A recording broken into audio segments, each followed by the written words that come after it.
Hello, everybody. Good morning, greetings, salutations, and all that good stuff. We are definitely going to need the countdown timer for a few minutes today. If I can get that working, there it is. That is now almost up and running. It is counting. Let's give it like 5 minutes. I've still got some setup to do here. So I had a half of a terabyte. I didn't realize it was half a terabyte copy that I had to do this morning, and that just finished about 2 minutes ago. So, yes, let me get all this up and running. Let's get this set. And you all can tell me how you're doing today. I just need to get the chat room up. Make sure that Final Cut is running on this system. Let's hope that the half terabyte thing I just copied over actually copied properly. Otherwise, we don't have a show. Fingers crossed. Everything's launching. Gotta cross all your, if you're watching this show, cross all your fingers. Cross them all. Cross them all. All right, let's get this room set up, and let's switch over to the live now shows since we're already live. Oh, good. Okay, this is working. God, it's hard to work on a tiny little 1920 by 1080 screen when you're used to like massive dual monitors for your Final Cut setup. Go to the control room. That's going. Ooh, we're like actually coming together here. Get my notes up because I'm going to need that. Maybe need that. And that's ready. Okay, good. Let's get this up. Ooh, a bunch of people already here. Excellent. And let's get this chat room open. Popping out the chat. Hello, Dave Dell Studio. Good morning. Stats Pro. Look at that sexy rig. I know. It's fine. Like, I lit it and back. Isn't that cool looking? Like, full on. And we're going to spend like half a second actually looking at this, but it was fun. I figured. You know, I had nothing else to do. I was waiting for this half terabyte copy to finish. Okay. Let's see here. Make sure I got the right. Yes, we got the right setup there. Okay. Yeah. What you guys don't know yet is this show is going to be in 3 parts. I will explain this momentarily while I finish figuring out what is what over here. Okay. Ooh, I'll be right back. Let's see here. I swear to God, every time I open a bottle of water, I lose it. What happened to my water? It was just like, I had a water yesterday. Did I finish it? Is it sitting over here somewhere and I just looked at it and no. Honestly, who stole my water? Did one of you guys take my water? I'm losing it. I am losing it. That is for sure. All right, so, oh, there's another one. I know, I should be drinking out of mugs, and I actually have a whole water purifier thing, but sometimes that's just more convenient. I know it's terrible for the environment. I really shouldn't be doing that, should I? Hey, but we recycle at least. Okay. Construction Podcast. Hello, greetings to you. First time joining live. Excellent. Well, welcome. Thomas Emmerich, greetings to you, my friend. Okay. All right, give me just a moment here to find my center. I'm just kidding. To make sure that I got everything in order here because Ryan said that's so Ashland of me. It really is. That really is so Ashland. Okay. Those graphics are all set up and ready to go. I think everything's set there. Okay. Yeah, I think we're good. I think we're good. We've got everything. I'm pretty sure I have everything in place and in order. Okay, so here's the deal, and I'll explain this again once the show goes live, but this will be kind of a practice explanation. Today's show is going to be in 3 parts. Even though the topic is about the GH5 low light shooting, in the process of shooting that, I discovered is the wrong word, but I realized that there was a lot more to talk about than just that. And so we're going to talk about 2 totally separate things other than the GH5 and its low light performance, and break them out into separate videos. So I'm actually going to do a 3-part show where I will end a show and then start another one. For those of you watching live, well, that would be all of you because no one who will see this part who isn't watching live. You'll stick around. You don't have to do anything. Just hang tight. I'll say, be right back, and then just give me a moment, and then we'll be right back again. Start the show. Start a second part of the show over. For those who aren't watching live, they'll see actually 3 separate videos. I think this will make more sense, especially since some people might not be interested in all 3 topics, but others, might. And anyway, you get the idea. Okay, I think that's good there. That's in place. That's in place. Let's check all my cameras. We got the close-up on that rig. That's looking pretty good. Is that focused? Yep, that's focused. Close enough. Looks good. Oh, I'm not using the overhead for anything. I'm not using the studio camera. All right, we're just doing a 2-camera today. This is no biggie. For camera switching, I will have to swap out. Once the countdown is up, I will swap that out, and we'll be good to go. And yes, I am aware that the rig is on backwards. Hey, for those of you who are wondering, yes, that is a Canon lens on there. I shot the first little test with the new adapter yesterday. You see it on my Instagram. If you look at my Instagram feed, you can see it there. I was shooting at 240 frames per second on the GH5S in the snow, and me walking towards the camera trying to find focus. It was cool. I just checked it out. It's on my Instagram. You can see that. Okay. I guess I didn't need quite that much time. Rodolfo, greetings. Jason, ooh, let's see if I can get this one right. Let's see here. Let's put that up and put that back up. Jason Papavasilio. Papavasilio. I'm going to go with that. I'm giving it like an Italian accent. It's probably like completely, like it's Japanese or something, and I'm just,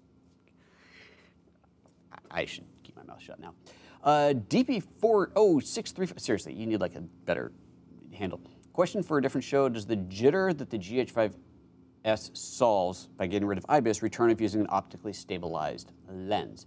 Oh, interesting. No, because optical stabilization is different than sensor stabilization. The reason that you can't lock down the stabilizer on the GH5, lock it down completely when you turn it off, it's not actually physically locked, is because it's magnets. It's magnets holding it, floating it, and magnets can only do so much.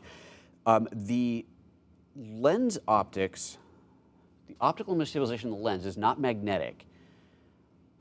I don't know how it's done, actually, but to my knowledge, I could be wrong here, but to my knowledge, when you turn off stabilization in a lens, it is locked down. That's a really good question, though. That's a really good question. Do me a favor, post that question as a comment, either in this show or any show, doesn't matter, so I can see it, and that'll remind me, not here in the chat, but as a comment on an actual published show, so I can look that. I will double check on that. That is a really, really good question. I'm pretty sure that it's locked optically when it's turned off, but I will find out for you. Yeah, great question. Great question. Okay. Oh, Jason says your name is Greek and I've done very well. Excellent. Right on. Thank you. Okay. Oh, look at that. We hit 0 on the clock. Okay, let's see here. I'm going to, before I start the actual show, I'm going to now steal my HDMI out of here because I need it up on here. I love that the GH5s have full, actually, and the G9 have full-size HDMI port. That is so cool. Get in there. There it goes. Pop. Pop that into place. Wait for that to sync up. Probably help if I turn the camera on. There we go. Waiting for that to sync. We do not need you, so let's just get you out of the way. And it's synced, and we're ready to go. Okay. Shall we start a show? Ryan, you ready? Everybody's ready? Ryan's like, I've been ready, dude. I don't know what the hell you're talking about. Everything's recording. Okay.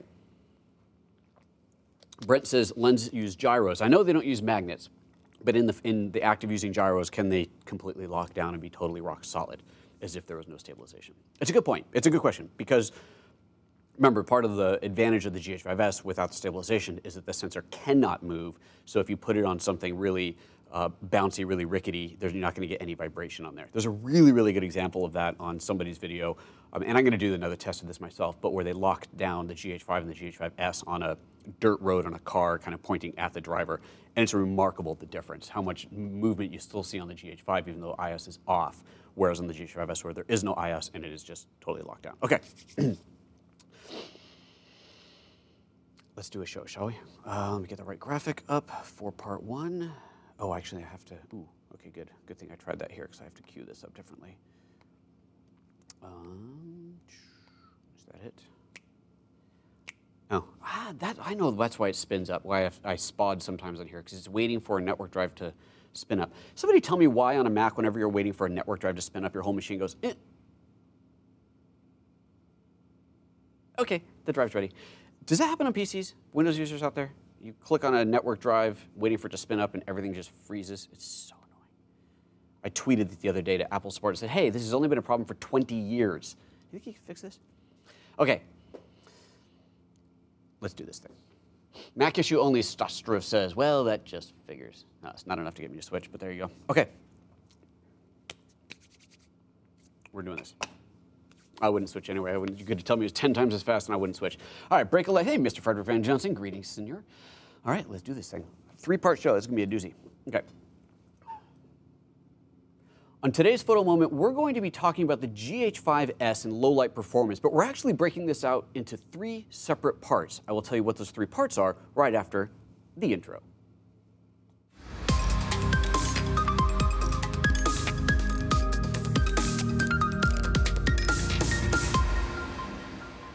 Good morning and welcome to PhotoJoseph's Photo Moment, the first live 3 times a week show here on YouTube at youtube.com/PhotoJoseph, 9:30 a.m. Pacific. And I said the URL, I said the thing like I got it all out there. Hey, subscribe if you haven't subscribed, thumbs up if you like the video, you know how the whole thing works, and hit that little bell to notify. So today's show is in 3 parts. This is all about GH5S, look at this glorious thing here, the GH5S and low light performance. But in doing some tests and doing some editing in Final Cut, I came across a couple of the things that I wanted to talk about with you. But I figured they're really 3 separate topics, but not 3 totally separate shows. So I'm doing today's show in 3 parts. So the first part is going to be talking about the GH5S and its low light performance. I'm going to show you some results of shooting at 2500 ISO. We're going to look at some in-studio tests and some tests that I shot for my blacksmithing project. So we'll take a look at all that in Final Cut.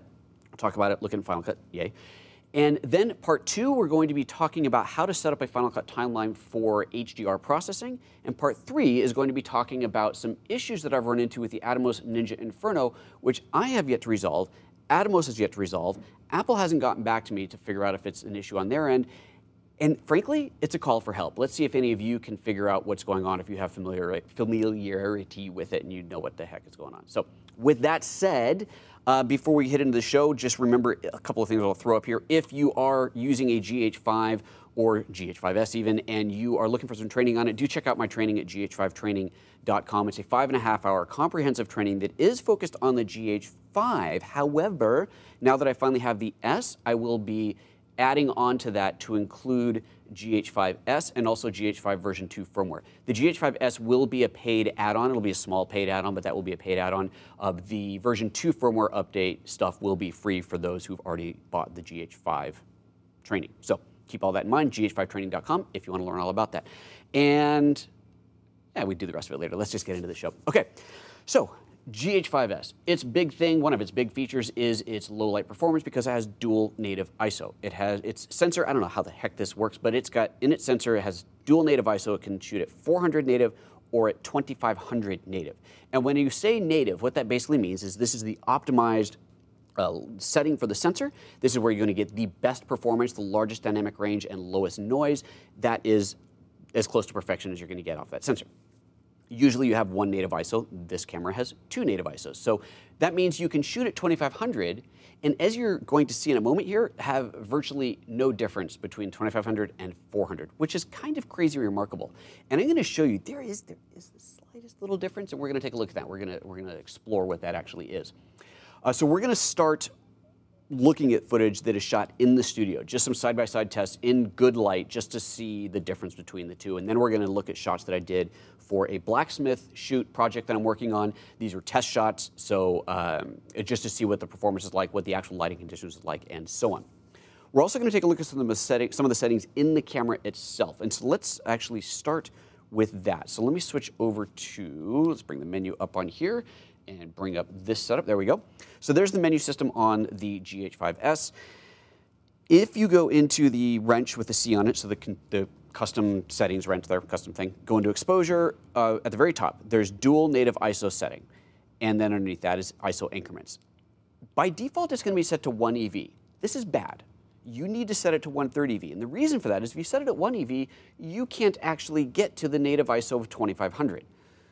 Odd, but true. So first thing you do when you get out of the box, set it to 130 EV. Second thing you do is go up to the dual native ISO settings, and you can choose between auto, low, and high. I'm telling you that almost always auto is going to be perfectly fine, and let me explain why. So we're going to start by setting it to low. And now I have to switch over to the full view here, jump out of this, bring up the ISO command, and at low, your native is 400. There's no indicator in here of what is native, but look at the bottom of the screen, there it's 400. You'll see this goes all the way down to a low of 80 and up to a max of 1250. So if you're in the low ISO setting, you can go from 80 up to 1250, and that's it. Now let's go back into the settings, set this to high, bring the ISO controls back up again, and you notice it starts at 1250 and works its way up, all the way up to 51,200. That's kind of huge. Anyway, so the low point is 1250. Okay, so now you're going, okay, so the low, it goes up to 1250, and the high starts at 1250. So wait a second, there's a crossover point, and there is. 1250 is the crossover. 1250 is the only ISO that is available for both low and high. So what this means is if you leave it in auto, if you are at 400 or anything under 1250, it's going to be defaulting to the low ISO and then adjusting gain to compensate. If you go above 1250, it's going to be at the 1250 and adjust gain to compensate. So there's no way, it's impossible for you to set the camera to 2500 ISO and be shooting at the 400 ISO gained all the way up to 25. That's not possible. The camera can't do that. If you're at 2500, it is the native 2500. If you're at 400, it is the native 400. So you don't need to worry about that. The only position where it becomes a concern is at 1250, at that crossover point. So what is the technical difference between the 400 and the 1250? This is where I have notes to make sure I give you the right info here. So 400, okay, the base 400 has slightly greater dynamic range, but also slightly higher noise. So you get a little more dynamic range in the 400 base with a little bit more noise. Odd that you have a little bit more noise at the 400, but that's the way it's put together. At the 2500 base ISO, you have a slightly lower dynamic range and a slightly less sensor noise. So there's your kind of your compromise, if you will. So at 1250, 1250 is the one position, the one single ISO where it could be either based off of 400 or off of 2500. So you have to decide, do you want, if you need to shoot at 1250, right, my setup, my scene, I have to shoot at 1250, that is my ISO. Do I want slightly higher dynamic range and slightly higher noise? In which case, go for the 400, see, that's why I had to take the notes. Or do I want slightly lower dynamic range for slightly lower noise? In which case, you want to base it off of the 2500, the higher ISO setting. For the most part, it's not going to matter. How often are you actually going to shoot at exactly 1250? Personally, set it at auto and just go and shoot and don't worry about it. But if you ever need to have that at 1250 and you want to make that decision, you can. The camera will default, by the way, it defaults to the lowest noise mode, which means it's defaulting at 1250. If you're in the auto, it is going to default to the 2500 base, gaining down to 1250. That's where it's going to be. Okay, so there's that. Super important setup on there that you understand that. That you understand how the setting is, and really, really important that you understand you have to set it to 1/3 ISO so that you can, 1/3 settings, so that you can get to the full, true native ISO on there. So, superb. All right, so that's the camera setting I want to talk about. Obviously, there's a lot more about the camera, but that's what I wanted to show you. Now let's talk about this setup. This is mostly what I use to do the test shots, except for the lens. We'll come to the lens in a moment here, but let's just here. I've got a glorious close-up of this. Oh, so beautiful. It is in my small rig cage, which I am really quite liking. I'm quite fond of this thing. You may have noticed from those who've seen this before that I have added the helmet on here.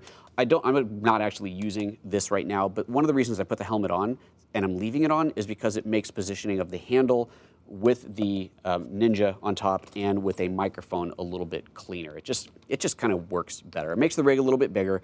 It only takes about 5 minutes to take it apart and put it back together without this, but I'm digging that on there. Obviously, if you don't have the XLR1, then there's no need for that, but there you go. So this is how I shot it, shooting to the Atomos Ninja Assassin. Okay, Ninja Inferno, sorry. Why would I shoot to the Inferno? Let's start with that. Internally on the camera, you can shoot, got all the numbers right, Ultra HD, so we're only talking 4K here, Ultra HD. You can shoot 8-bit up to 60p. You can shoot 10-bit up to 30p. But you can't shoot 10-bit and 60p. For that, you require going external to the Ninja. The other advantage of shooting to the Ninja is that you're shooting to ProRes. So you're having about an 800 megabit recording versus the maximum of 400 megabit internal versus the standard of 150 megabit internal. So considerable difference in there. So I figured I got the toys, let's go for the absolute max quality. So 4K, 60p, 10-bit to ProRes on this thing.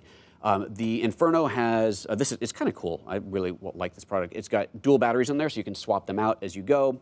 You don't have to worry about one dying and going blank on the screen. You can just pop it out. So if you're doing a really long recording or you just don't want to shut down and restart it, you can just pop a new battery on, take the dead one off, put a new one on there.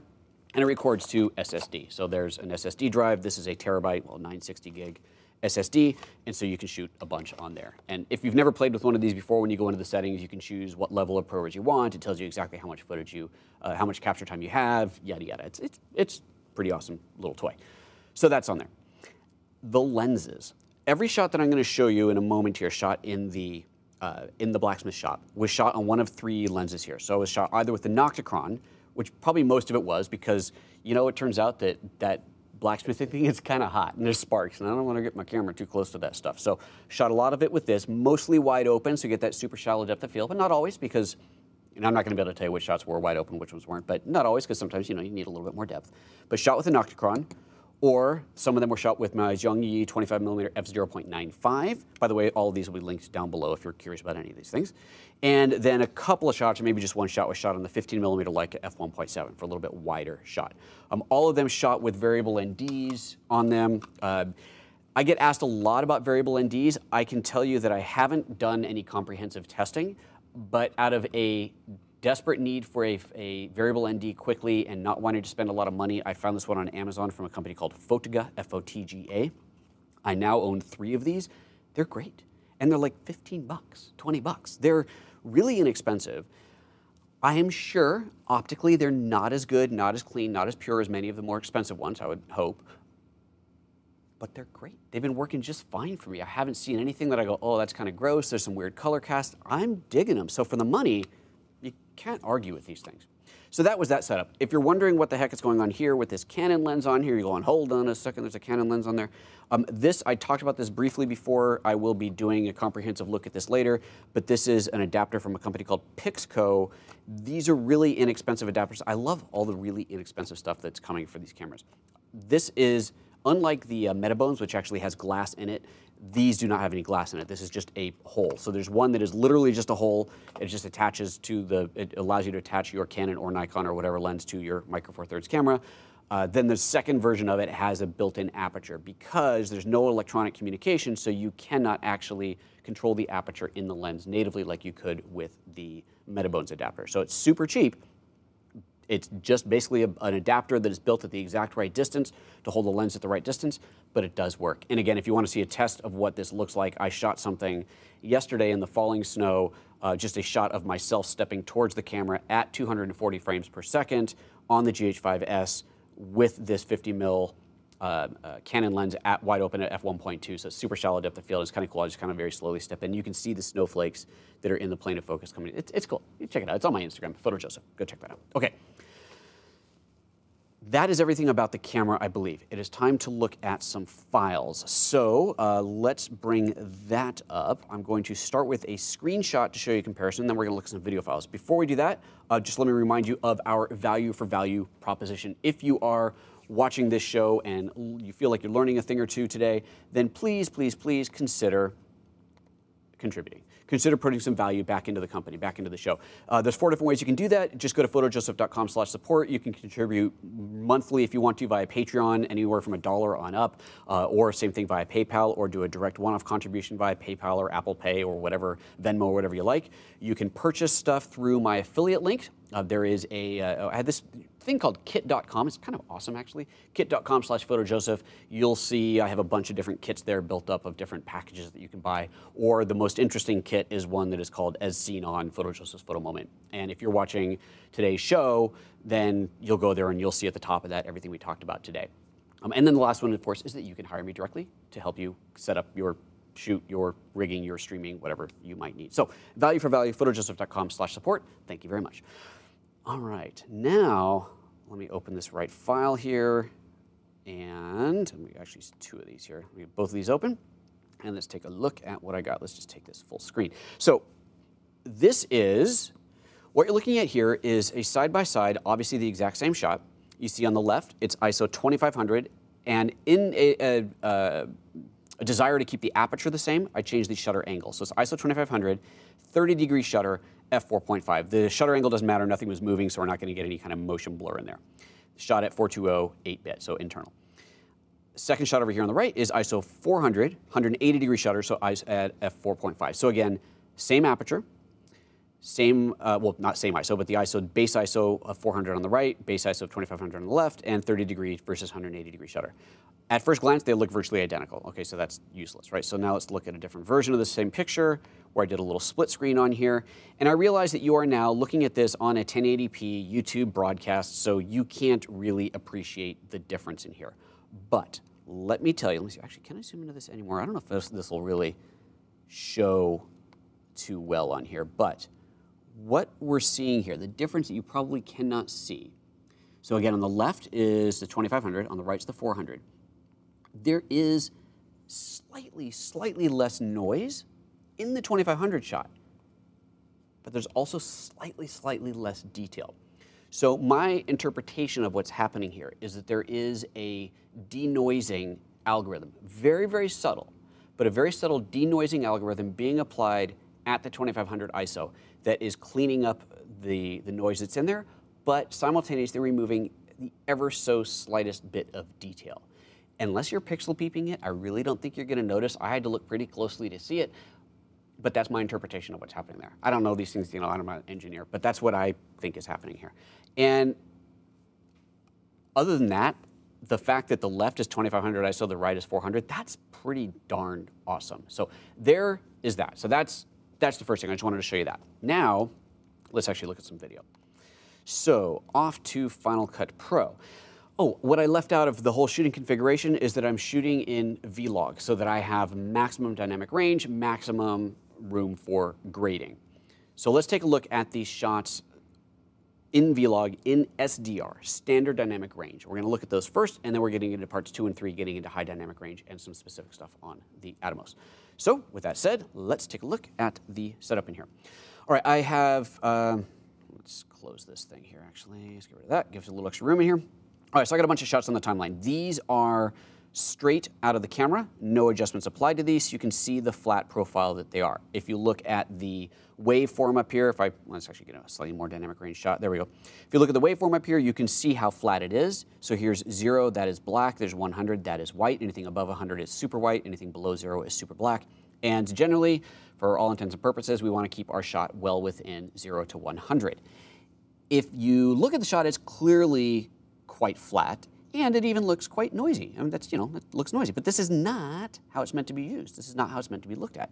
It's meant to be looked at with a color grade and or a LUT applied. So let's just take a quick scan through these shots here just to show you what I got on here. And what's really cool about this, actually, let's just park on this one for a moment here. What's really cool about this is look at, this is black rock. This is obviously extremely hot and extremely bright. And yet, other than the hottest center of this, we're seeing the full range of the image in here. Now, yes, this does look noisy because we haven't done any grading to it yet, but I want to show you the flat profile first so you can see exactly how it looks. So now, see, just see a couple of the shots here. I'll just kind of scan through the timeline there. I did one like, this is insane. He's got this oven that goes up to like 1 billion degrees. It's insane. It's just like true on, full on blacksmithing. This is pretty awesome stuff. Anyway, so you can see, quick scan through the shots. Okay, so there's what it looks like. I'm going to select all of those, go to the inspector, and I'm going to enable the Panasonic V-Log LUT. And now we see what the shots look like essentially natively. And you can look at the dynamic range on the left. You can see in the waveforms, we have stretched them out. We actually still haven't gotten all the way down to black or even all the way up to white, but we are definitely pulling on the range on there. So now we can get into, there's a shot that here, let's use this one. Now we can get into our creative grading on here. And this, you can see we still got some room to go on the blacks, and we still got some room to go up here. Not a whole lot to go on the whites, but we have a little bit. So I could go into the grade here and do something like pull the shadows down so we get those all the way down to black. And I'm gonna wanna grade this quite crunchy. I'm gonna make this look like really kind of rich and delicious. Maybe I'll pull the highlights up a little bit more. And that is a very quick one-pass grade at what this looks like. So if I play through that, you can see what that looks like. And that is pretty slick, pretty cool. Now when we do the actual shoot, we're gonna do a little bit different lighting. We're actually gonna, he's gonna use a different type of coal in the furnace, so it gets all smoky in the room. It's gonna look really cool. But this is where we're at right now. So this is the first test shots. You can see, so that's without an additional grade. So let's go back to here. Where was that shot I just worked on? Let's say I wanted to do a little bit of color tweaking to it. Maybe I wanted to kind of cool my shadows a little bit, so I can go up here and let's pull into my shadows, add a little bit of kind of aqua cool toning into the shadows. And then let's just go up here and add a hue saturation curve. I love the new color grading tools in Final Cut 10.4, which is incidentally what we're looking at. If I wanted to make, let's say, these reds here a little bit more saturated, so you got hue versus saturation, I grab the eyedropper, click on the reds, it drops 3 control points, so a center point and then 2 edge points. I grab that center point and I can saturate or desaturate just the red on there. So I want to kind of goose that up and make it look a little bit more dynamic. Pretty cool looking in there. Let me go back to the other wheels here. I want to pull my midtones down a little bit, make it a little bit overall darker. I really want this to be a dark scene where the bright burning parts are really pulling out. Okay, so I'm going to take that, hit Command-C to copy, select everything, Command-Shift-V to paste. We're going to paste the color wheels and the saturation curves. And just like that, we now have, let's go to the top of this. No, there is no audio on this. And now we have a quick look at the first pass of the shots on there, which is, in my humble opinion, pretty stinking cool. This is going to be a lot of fun to work with, a lot of fun to do the final edit on. I think it's going to look absolutely beautiful. Okay, this is a long shot. There we go. That one's probably a little bit too dark. Oh, it's actually, oh, look at that. Opened up the lens. Yeah, this is cool stuff. So I'm digging it. This is going to be a lot of fun to play with, a lot of fun to put together. And again, shot with those one of those 3 lenses that I showed you, the Nocticron or the 25mm Zhongyi or the 15mm Leica. And there we go. So there's the first look. Ooh, look at that. Oh, and some of these I went to a really fast shutter angle so that I could capture those sparks going really nicely. It's pretty awesome. I don't know. What do you guys think? I'm kind of stoked with it. I think this is going to look really, really cool. Okay, so that's the first part of it. That's what I wanted to show you to begin with. So we're setting up, we're not doing anything special in Final Cut at this point. We're just working in a SDR, standard dynamic range timeline, like you always have, bringing this high dynamic range footage, and by high dynamic range, what I really mean is vlog footage that has a compressed look, that flat look, expanding it out to make it look really good for the screen. Super, loving it, looking good. So now we're going to move into part 2. Part 2 of the show is going to be about how to set Final Cut up for high dynamic range, for an actual HDR setup. And then part 3 is going to be about the Atomos Ninja Inferno and some little oddities that I ran into in there. So we'll be right back for part 2 of today's show. All right, so now let's get this all queued up here. Get part 2 graphics into place. What are you guys thinking so far? Good? I haven't seen any questions come up. Let me just double check this. Jake feels like he needs a GH5S. I believe you do. Thomas asks which ProRes setting I'm using. The standard 422. I think that's what it is. Yeah, I'm not doing 444. Okay, let's vlog. Jason's asking, can you get the same results with the GH5 with vlog enabled? Well, not this low ISO. I mean, we're shooting 2500 ISO, so we're getting the high ISO performance. Okay, part 2, ready to go. Get that graphic in place, and we're ready.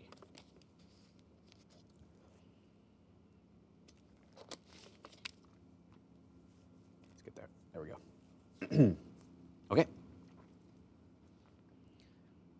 Welcome back to part 2 of the show. We're going to look at how to set up your Final Cut timeline to grade the vlog footage in HDR.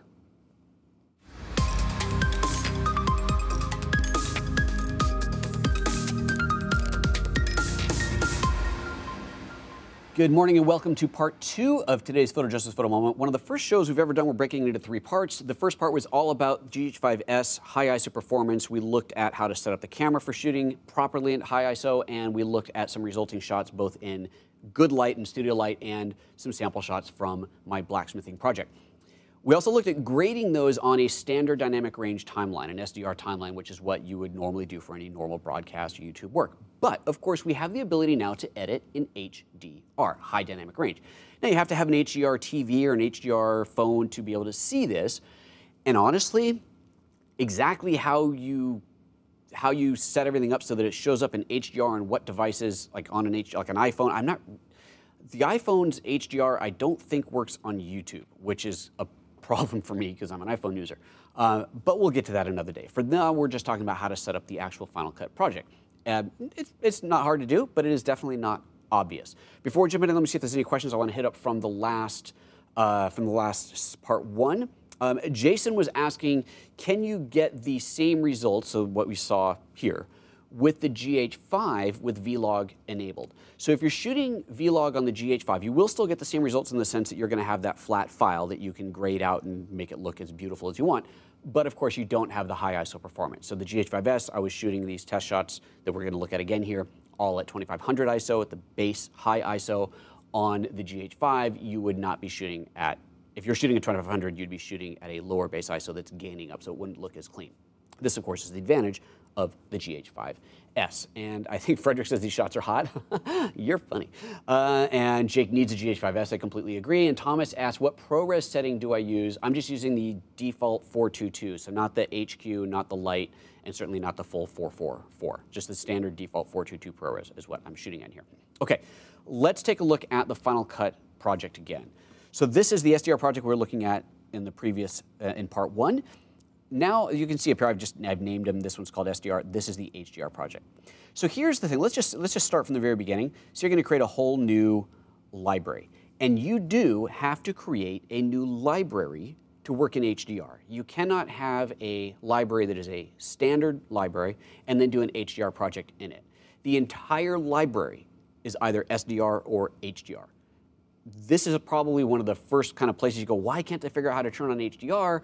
I see where the color profiles are changed, but I can't change it. It's because the entire library has to be set that way. So when you set up the library for the first time, unfortunately, so there's new library, it asks for a name, but that's it. So I'm just gonna go temp and hit save. And that's it. There was no option. There was no, hey, do you want it SDR or HDR? You have to create the library and then go in and change it. So here's how you change it. So the library is selected up here. You see this is my one. It's called temp. Over here on the right-hand side, library properties are up. And if you've already done something in the project and that's not there, it is, where is properties? I forget the keyboard shortcut. Library properties, there we go, it's under file, and then library properties, Control-Command-J. That brings up this properties window. You click on modify, and it brings up one option, one choice. Do you want to work in standard or wide gamut HDR? This is what you have to change to be able to do an HDR project. If I don't change this, let me cancel this real quick. I'm going to hit Command-N to make a new project. You'll notice down here I've got my color space, standard Rec 709, but I can't actually change it. I can't do anything there. Okay, so let's cancel that. Go back into the project, the library properties, change this to wide gamut HDR. And now when I create a new project in here, now I can change the color space. I can go from standard Rec 709 to wide gamut Rec 2020, or wide gamut HDR at Rec 2020 PQ, or wide gamut HDR at Rec 2020 HLG. Okay, so now right about now you're thinking, that's fantastic. What in the heck is the difference between those? Believe me, there's much more information about this that I don't know than what I do know, but here's my base understanding of this. The PQ includes HDR10. HDR10 is the closest thing to a standard that we have. Every TV that does HDR supports HDR10. This is kind of your basic default, easy to do. HLG is actually what the GH5 and GH5S can shoot natively internally, which is cool. So if you want to shoot HDR, you don't want to grade it, you just want to shoot something and then upload to as HDR and go. You'd shoot it in HLG, you could drop it on an HLG timeline. But HLG was designed more for live broadcast because HLG includes both the high dynamic range and the standard dynamic range, the HDR and the SDR feed in one. So you can shoot, let's say you're shooting a football game, broadcasting a football game live, you could do that in HDR, but then anybody who's watching it on an SDR screen would still see a good image. They're not going to see something that should be HDR that's all clamped down and looks crappy. It's going to look proper. So that's what HLG is for. So for the most part, if you're shooting vlog, you want to go into the PQ setting. If you're shooting HLG, on the camera, then you should go into the HLG setting. Although even that said, I think you can still put that on a PQ setting.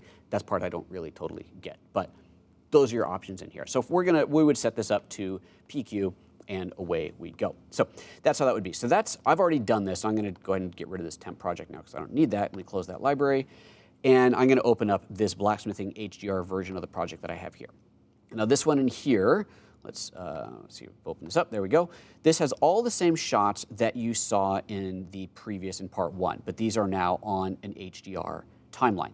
Again, if I take this timeline here, hit Command-J to bring up the properties of that, you can see, oh good, I have no idea why that's there. We're gonna switch this over to HDR 2020 PQ, hit OK, and now this library is set up for that. Excellent, this project rather is set up for that. Fantastic, okay. Double check. Oh, that was the test. That's the wrong test. That's why it was the wrong one. This is the actual one we're working with called Blacksmith down here. Let's bring that up. Double check that one. Okay, I am losing my mind. There we go. Now we got the right one. Okay, starting over. Sorry about that. We're in the HDR project. You know, I should just close out this SDR one just so I can't get confused by that. That would be a clever thing to do. Okay, now there's my blacksmith test, there's my test project. Command J, double, triple check this thing, Rec 2020 PQ, we are good to go. Excellent. So now here's the stuff on the timeline. Let's close out these browser windows. You'll notice an immediate huge difference in the scopes in here. Instead of going from 0 to 100 IRE, this is now actually measured in nits from 0 to 10,000 nits. Now 10,000 is I don't know if I should call it theoretical limit, but that's the max of the spec. I don't think there's anything out there, any TVs or anything out there that go that bright yet. Most are, I think the kind of guideline is stay under 4,000 nits for now, but again, that's part of this whole voodoo sauce that I don't totally get quite yet. But here's some cool things about working in this space. So we can see the shot essentially as it was before. This is, let's see here, I believe this already has the LUT, must have the LUT applied to it already. Where are we? Camera LUT? Oh, it has none. There we go. Well, let's select all of these shots. Something tells me I've got a LUT. I do have a secondary LUT applied. There we go. Let's just, apparently when I copied this over this morning, that ½ terabyte copy that I had to do, I neglected to clean the project up. So let's just remove all attributes from this, remove everything. There we go. And now we're back to default. Okay, so there's our basic file without any LUT applied. Again, you can see how flat it is, just like we saw before, from somewhere well above 0 up to somewhere well below 100 in there. And if I take those shots, let's just select all of them, go back into the inspector and add the camera LUT. We're going to add that Panasonic Vlog LUT. Now we have that beautiful look on there. Now there is something funky happening at the bottom on here, and that is something that we are going to talk about in the next video, which is my conundrum with the Atomos Ninja Inferno.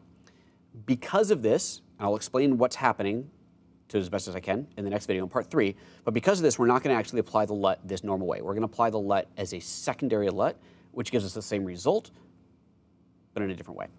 So let me undo that. I'm going to just grab one of these shots, go to my effects browser here. I'm going to search for LUT. Custom LUT, that's the one that comes with Apple. With Final Cut, the supply LUT is a third-party one that I had from before, so that's legacy for me. I'm going to grab this custom LUT, drag it onto here, and go in and set this secondary LUT as Panasonic Vlog. There we go. So now we're back to where we were before. I'm going to copy that, select everything on the timeline, minus that one, Command-Shift-V, paste that LUT on. So now we've got that same LUT applied to everything. So now let's go for a shot that I might want to grade. All right, let's say this is the shot that I'm going to work with in here. As I go into my grading, before, anything above 100 was going to be clamped. But now I don't have to worry about that. I can take my highlights, start by taking the shadows down, take my shadows down, and I can take my highlights up and up and up and up and up, and I keep going, keep going, keep going. Let's pull the shadows back down. They're getting stretched out on there. And I can make for what amounts to a very, very bright color area in here. Now, on my screen, what I'm looking at here and what you're looking at there is a clamped image, because this screen, your screen, this YouTube broadcast is only SDR, so you can't actually see the HDR results of it. You have to have an HDR monitor hooked up to it to actually see that, so that's not going to be on your Mac monitor. In theory, you can use this as an HDR monitor. I haven't gotten that to work. I'm going back and forth with Atomos support about that right now, so that's kind of a weird thing that I don't know why that's not working, but I haven't gotten that to work. In theory, you can use this Ninja Inferno as an HDR monitor. We'll leave the theory part. We'll leave it at the theory for now. When you're looking at it in Final Cut, though, you're going, well, hold on a second. How am I can't possibly see what's happening in here. I've just done this big grade on here where there's all this weird clamping happening. Let's say like this shot here, we'll grab this shot, do the same thing. If I bring up the highlights where I look at the scopes and nothing's getting cut off, let's take this all the way up to 4K. Like nothing's getting cut off on there, right? But if you look at the image, it is quite obviously being clamped in here. So here's the funny, weird thing that you can do inside Final Cut. Open the preferences, so Command-Comma to open the preferences. And I do not know why this is buried in the preferences. This seems like something that should be a big checkbox right at the top. Don't know why. But if you open the preferences, you have a checkbox here that says Show HDR as raw values. This will give me a preview of this image as a raw value. So I don't see the full effect of my grade, but what I do see is all the values. See, all that flame data has now returned. This has nothing to do with the final output. This is just for the preview on the screen. Because I cannot grade on here in full HDR because it's not an HDR screen, this is something you could do where you basically are going to grade by looking at the scopes, but looking at a flat version of the image. It's odd, but that's how that works. You really want to have an HDR monitor if you're going to do HDR editing, otherwise you don't get to see what your final project actually looks like, and that could be a problem. So that's how you set it up in there. It's pretty straightforward, but you do have to set up that library as a separate HDR library, high dynamic range library, and then set up your project with the right color space, and then off you go. And now when you go to export this, oh, hey, let's just do that real quick. If you go to now export this, let's say I'm going to use the built-in share to YouTube, it is going to show me under the settings that it has automatically picked the wide gamut Rec 2020 PQ color space. So remember, YouTube can do HDR with the right color space, with the right color TV. You can see it. I don't have an HDR TV. The only HDR screen I have is my iPhone 10, and like I said earlier, I don't think it works with YouTube, which is super crazy annoying. Go Apple. Anyway, so that's how that is. So that's everything I wanted to do on there. Let's take a quick look at the comments, see if there's anything here we want to address, and then we're going to jump over to part 3 of the show, where we're going to talk about the Ninja. Let's see. Crazy About Fishing says, is the GH5 a better choice than the GH5S for handheld shooting with a telephoto lens? Most likely yes, because of the built-in stabilization. I shoot outdoors often dawn and dusk, so like the low light, but can't often use a tripod. Okay, so there's your trade-off, right? The GH5 has the built-in stabilization, which is phenomenal. It is a really, really good stabilizer. But you have this camera, the GH5S, that has much better low-light performance. What's it got to do? If you have to shoot handheld, and so you can't use a tripod, if you have to shoot handheld and you really want this camera, yes, by adding an optical stabilized lens to it, you are getting some of your stabilization back. You can always put the camera on a gimbal. Right now, I don't know if that works for your shooting scenario, but a handheld gimbal on there is going to do wonders towards bringing all of that stabilization back. It'll actually do better stabilization than what you would get just off of the built-in on the GH5. So if you have the capability to shoot that way, then a handheld gimbal with the GH5S should give you a more stable image than the GH5 handheld on its own with stabilization turned on. Your mileage may vary. It may not be possible for what you're shooting, but that's something to consider. Trevor says, do you have access to an HDR monitor so you can actually see Rec 2020 colors, or are you just using the Inferno? So currently I do not have an HDR monitor. All I have is this, which again, I haven't been able to configure to preview HDR, which I'm waiting for Atomos to help me with. We're going back and forth on this. Everybody's confused on this one. There's a lot of confusion happening right now. Alexander Hugdahl says, you should get in touch with Alistair Chapman. I went to a course he had on HDR, and he is using an Atomos on his Mac for HDR monitoring. Oh, cool. He mentioned some software he was using. Ooh, excellent. Ryan, please write that name down. I will look up Alistair Chapman after the show. Thank you very much, Alexander. Okay, cool. Let's move on to part 3. Assured Creative Media says, have you seen or heard anything on the DJI Ronin S? The DJI Ronin S. No, I haven't used it yet. I'm trying to get my hands on an iCan gimbal. One of the cool things about the iCan is the rear motor is angled so that you can see, you can leave the viewfinder that way and still see it, as opposed to having to open it up because the gimbal's in the way. I'm trying to get my hands on one of those. We'll get one eventually. We'll get one. I'll be playing with those soon enough. Okay, all right, that's that. So that's that part of it. Now that is part 2. Remember, part 1 was all about the GH5S and its shots. We just looked at how to take those into HDR here in part 2. In part 3, we're going to be talking about the Ninja Inferno and some really, really weird stuff that is happening in there. We'll be right back. Okay, let's get this set up for part 3. You guys enjoying the show? You guys having fun out there? Everybody having a good time today? Now wait for the drive to spin up again.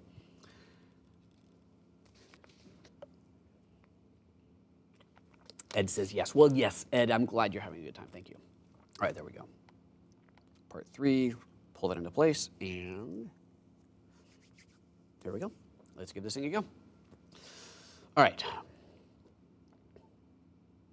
We're back for part 3 of this Photo Moment special. We are going to be looking at the Atomos Ninja Inferno and an issue that I've got in here that I'm calling the Atomos Conundrum.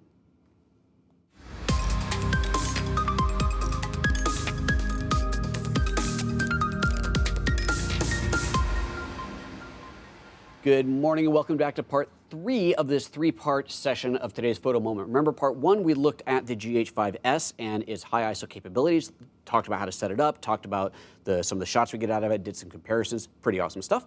Part 2, we looked at how to grade vlog footage in an We also looked at how to grade the vlog footage on an SDR timeline in part 1. In part 2, we looked at how to set up a Final Cut Pro 10 timeline for HDR, for high dynamic range.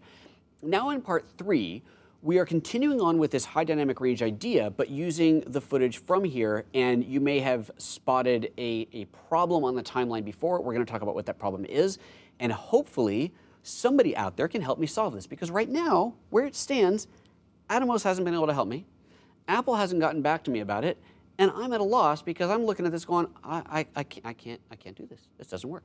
So here's the issue. Let me get my Final Cut set back up over here, and let's take a look at this thing.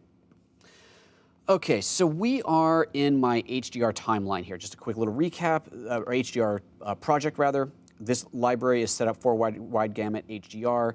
If we look at one of the clips on the timeline here, if we'll open up this timeline, open up this project, you can see that it is in fact set to wide gamut HDR Rec 2020. So this is all HDR stuff. Let me select everything on here and just remove all of the stuff that's on there. Remove attributes, and we're going to remove everything. And we're back now to a native vlog file. Okay, let's expand this out. So this is the native vlog file. And let's turn off the HDR previewing. There we go.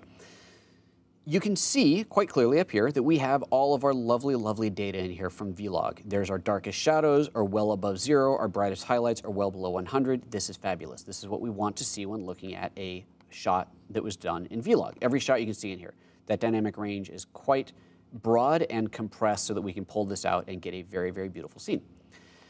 The standard workflow is, let's find a good shot for this. It's, we'll start with, let's do that one. Okay, we're gonna start here. So the standard workflow is you would take this shot, you'd actually do this before you even add it to the timeline, but you can do it anytime. Go to the inspector, go to the camera LUT setting, and enable Panasonic Vlog or whatever log you're shooting with. But you know, obviously I shot these on Panasonic.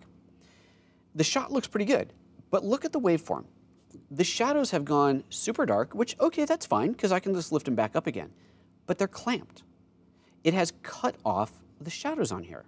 Now, if I go up here and go into a color grade and go, okay, well, maybe it's just showing me that it's cut off below 0, but the data's there, right? Well, I'm going to lift up these shadows. I should just lift up the master, and look at that. It's clamped. This, my friends, is no bueno. We have actually lost data. Look at how terrible the shot looks now. All of my shadow details just completely clamped out. This is awful. This is not what we're supposed to be getting. So this is shot high ISO on the ISO 2500 on the GH5S. It's shot 10-bit 60p to ProRes. This should be amazing, but something's wrong. This is the problem that no one seems to have an answer to. Atomos has said, well, there's possibly a setting in Final Cut, so it's basically moving it into the wrong color space. I can't find that setting anywhere. It doesn't seem to exist. I'm at a total loss. So then I thought, okay, let's just make sure that it's obviously not the camera. There's not some general Final Cut wide problem happening. So I set up in the studio a series of shots to compare to. And here's what I've set up. Let me bring this up over here. I shot comparing, oh, Siri, be quiet. I shot, here we go, a bunch of really exciting stuff in here. Let's go into list view here so we can see the names on here. We're going to look at my test 2s. The test 1s, I had a little failure in there. So test 2s. I shot on the Ninja Inferno, 5994 at 422 10-bit, and then 5994 at 420 8-bit. And then internally to the GH5S, 5994 8-bit, because that's what you can do max, and 2997 10-bit.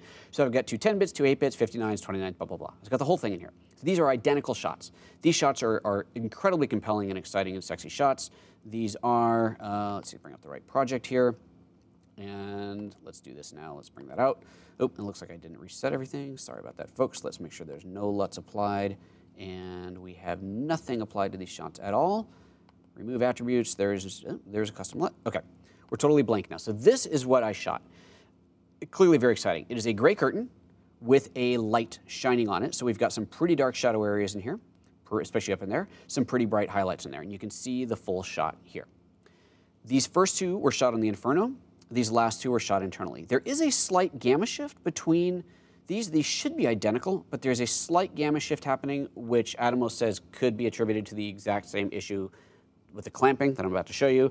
Again, they don't have an answer for that. There should not be a difference. There should be no gamma applied to the shot on capture, but for some reason there is something a little bit different here. But let's just forget about that part for now. Forget about that. We're looking at 2, so there's shot number 1, Ninja, 2, Ninja, 3, internal, 4, internal. I'm going to start with the internal shots. Let's take both of these, go to the inspector, go to the camera LUT, and apply the Panasonic V-Log. And now we're seeing what we should be seeing. The shadows have stretched all the way down to 0. The highlights have stretched up quite high, so now you can see just how big the dynamic range was on this shot. Look at the highest highlights. Remember, I haven't done anything else except apply the LUT. We're talking we'll just call it 300. We're talking, we've got 300 nits of brightness in here versus the 100 where we are standard. Now this shot right here, it's clamping. You can see that clamping, but just like we talked about in the previous video, which if you haven't watched yet, you probably should, part 2 of this, we are seeing clamping because we're on an SDR monitor. Even if this was an HDR monitor, you on YouTube would not be seeing it because I'm not broadcasting in HDR, so there's clamping on there. But we know the data hasn't actually been cut off because we can see it on the waveform, right? This is why waveforms are so important. The data is totally there. So my highlight data is there, my shadow detail is there, we're good. If I want to turn on my HDR preview, you can see it clamps that down, or it pulls that down as raw values, and we see all the detail is actually there. So yay, okay. This is what's supposed to happen. This is what happens when I shoot internally.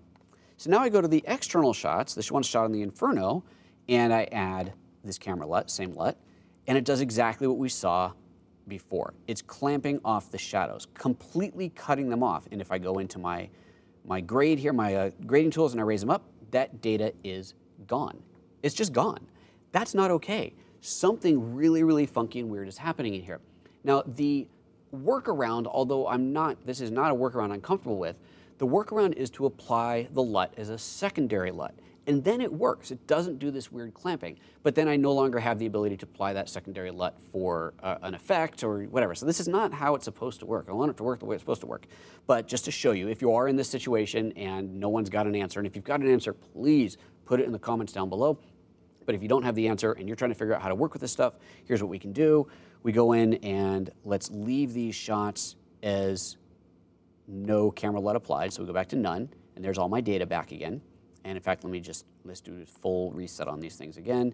Edit, remove attributes, take off the color wheels. Okay, now we're fully back to the native spot. Now I go into my effects browser. I look for my custom LUT. This is the one that comes with Final Cut 10. This is a third-party one, ignore it. This one that's called custom LUT is the one that comes with Final Cut 10. I take that and I drag it on to there. Nothing happens yet because I have to go into the inspector and, wrong one, there we go. This inspector, there's the custom LUT. And now, see, here's all my creative LUTs, but I don't get to apply a creative LUT. I have to apply my V-Log LUT here. And now it looks the way it should. See, now it has brought this up and it's done it differently. It hasn't expanded the full range up to 400, but I could stretch it manually. But all my data is there, my shadow's not getting clamped. So now I can go into my grade, and I could, if I was trying to master this for HDR, I could pull my shadows down, pull my highlights way up, and let's go, all the way up to, 1,000 nits on there, make it really, really bright. And now I'd have this really high dynamic range scene. Again, what you're seeing on my monitor, on your monitor, is clamped because this is all SDR, but the actual data is there. If we look at the raw values, the data is intact. So there is the conundrum. If you have any idea why this is happening and how to fix it, please tell me in the comments. I'm sure other people want to know, since Atomos doesn't have an answer for me right now. And like I said, I'm trying to get some information out of Apple, see if they have any idea what's happening. But right now, I'm in a position, my situation right now is I cannot shoot my project in ProRes and master in Final Cut for HDR. I'm going to master in Final Cut. I'm not going to something else because I know Final Cut. I'm not going to learn a whole new editing app to work on this project. And I love the coloring tools that are in Final Cut right now. So we got to get this fixed. So that's where we're at right now. Unfortunately, we're stuck. Hopefully somebody out there has an answer for me. Okay, that's it. That was a nice and simple one. We're going to wrap the show up right there. If you have any questions that you asked throughout the 3 shows, if you're watching live, that I didn't get to, just stick them into the comments down below once this thing gets published as a published video. If you're watching this not live, so the majority of you, if you have any questions, comments, feedback, whatever, you know what to do, stick them into the comments down below. As always, if you haven't yet subscribed, do the subscribe, hit the bell, hit the like button, all that good stuff. You know what to do. And once again, if you feel like you've learned something from this show or any other show that you watch, if I can find my right card, there we go.